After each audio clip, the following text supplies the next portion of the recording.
Set, biar. Assalamualaikum warahmatullahi wabarakatuh. Perkenalkan, nama saya Nurul Mutmainah Karnadi dari kelas 12 Mia Al-Jasari. Pada video kali ini saya ingin menjelaskan materi mengenai sintesis protein. Yang dimana sintesis protein ini merupakan proses pembentukan partikel yang di dalamnya melibatkan sintesis RNA yang dipengaruhi oleh DNA. Dalam proses sintesis protein, molekul DNA menjadi sumber pengkodean asam nukleat untuk menjadi asam amino. RNA sendiri adalah materi genetik yang basa nitrogennya terdiri dari adenin, guanin, sitosin, dan urasil. Secara sederhana, sintesis protein terdiri dari dua tahap, yaitu transkripsi dan translasi. Yang pertama adalah transkripsi. Transkripsi merupakan proses pencetakan RNA oleh DNA. RNA yang terbentuk dibedakan menjadi tiga, yaitu tRNA, mRNA, dan rRNA. Transkripsi terdiri dari tiga tahap, yaitu inisiasi atau permulaan, elongasi atau pemanjangan, dan terminasi atau pengakhiran. Adapun tahap-tahap dalam proses transkripsi adalah sebagai berikut. Yang pertama adalah ikatan heliks DNA akan dibuka oleh enzim RNA polimerase dan terbentuk salinan informasi genetik dari DNA. Tempat untuk menempelnya RNA polimerase pada DNA disebut sebagai promotor. Promotor berfungsi untuk menunjukkan tempat dimulainya transkripsi dan menentukan DNA cetakan dari dua rantai yang ada. Proses ini disebut sebagai inisiasi atau pengawalan.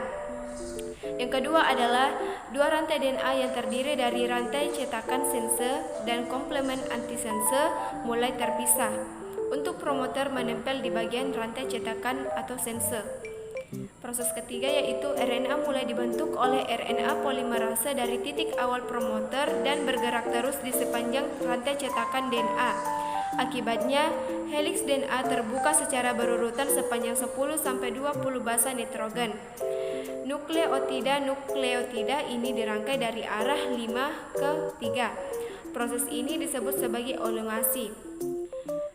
Selanjutnya, basa nitrogen yang dibentuk pada RNA merupakan komplemen basa nitrogen pada rantai DNA sense, yaitu sebagai berikut, yaitu basa T pada DNA untuk cetakan A pada RNA, basa C pada DNA untuk cetakan G pada RNA, basa A pada DNA untuk cetakan U pada RNA, basa G pada DNA untuk cetakan C pada RNA.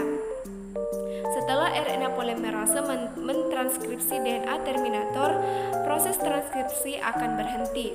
Proses ini disebut sebagai terminasi.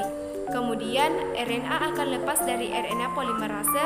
Hal itu mengakibatkan DNA heliks tertutup kembali. mRNA yang dihasilkan dari tahap transkripsi akan keluar menuju inti sel ke ribosom. Tahap kedua yaitu translasi, yang dimana translasi ini merupakan penerjemah kode genetik RNA menjadi urutan asam amino. Pada tahap ini akan disintesis polipeptida menggunakan kode genetik dari mRNA di dalam ribosom oleh tRNA dengan bantuan enzim sintetase tRNA aminoasil. Translasi juga terdiri dari tiga proses seperti transkripsi, yaitu inisiasi, elongasi, translasi, dan terminasi translasi. Adapun urutan dalam proses translasi adalah sebagai berikut.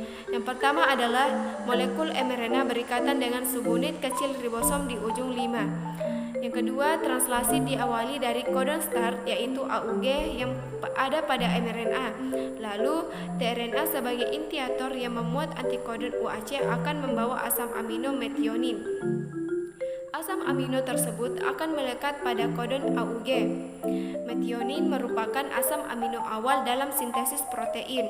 Selanjutnya, asam amino lain akan ditambahkan oleh enzim tRNA aminoasil hingga dihasilkan rantai polipeptida lengkap.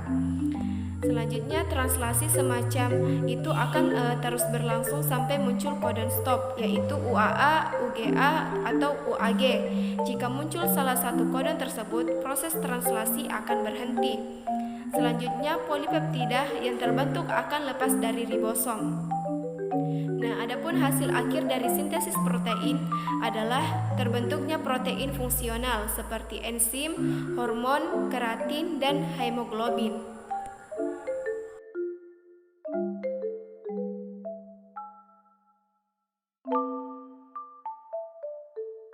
Mungkin cukup sekian atas penjelasan saya mengenai sintesis protein.